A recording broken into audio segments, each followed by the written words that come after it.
Today I'd like to talk to you about phrases. We're going to do a couple of lessons on phrases and clauses, but today we're talking about phrases. Before we start, I just wanted to go through what a phrase and a clause is. So a clause is a group of words that includes a subject and a verb. It needs to have those two things to be a clause. For example, Romeo loves Juliet. Romeo is your subject.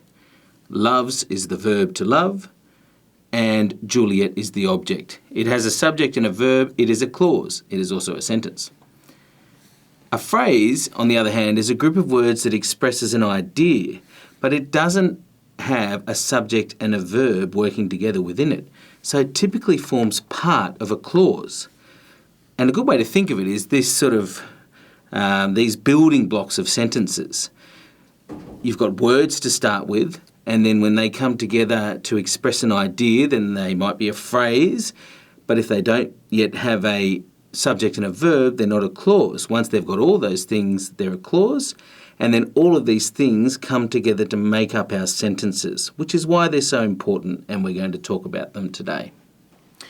Now, there are all different types of phrases. The first one I'd like to tell you about is what's known as a noun phrase. So noun phrases tell us more about nouns, the noun that they're describing. In this first example, he is a good mate. The noun that is being described is mate. So a noun phrase has to have the noun in it, so mate, and then gives us more information about that noun. So in this case, it's all of those words there, a good mate, telling us more about the noun mate. In our next example, it says almost all students in Year 7 can spell cat. Well, hopefully all students can.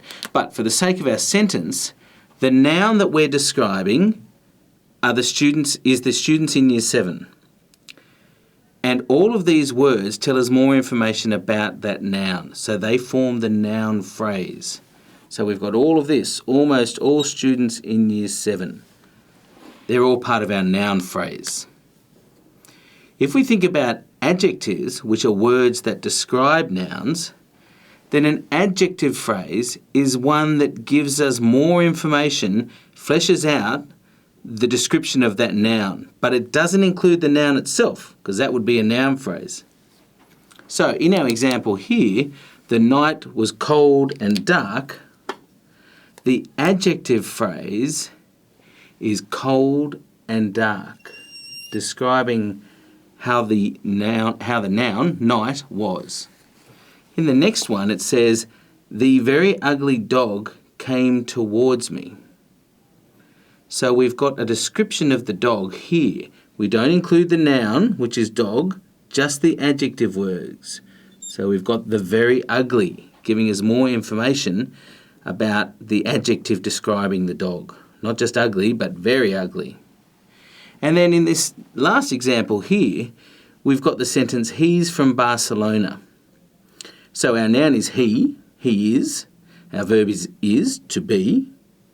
And then from Barcelona is telling us more about the noun, but not including the noun he. So it's all part of the adjective, the description of the noun, from Barcelona. If we think about verb phrases, then verbs are those doing words, as we know. So in this example here, we're looking for the group of words that tells us more about our verb, and because it's a verb phrase, has to also include the verb. My dad drives carefully, so the verb is to drive.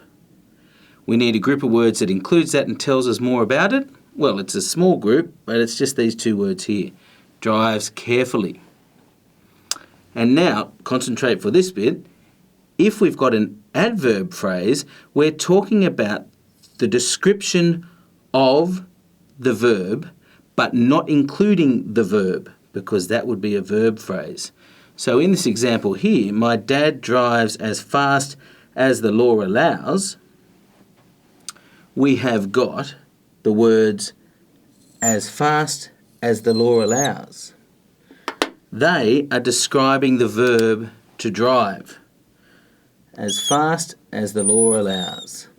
So it is just a phrase, it doesn't include the subject, doesn't have a verb, and it's describing the verb without including the verb. So these are a bunch of the different types of phrases. There's one more I want to show you.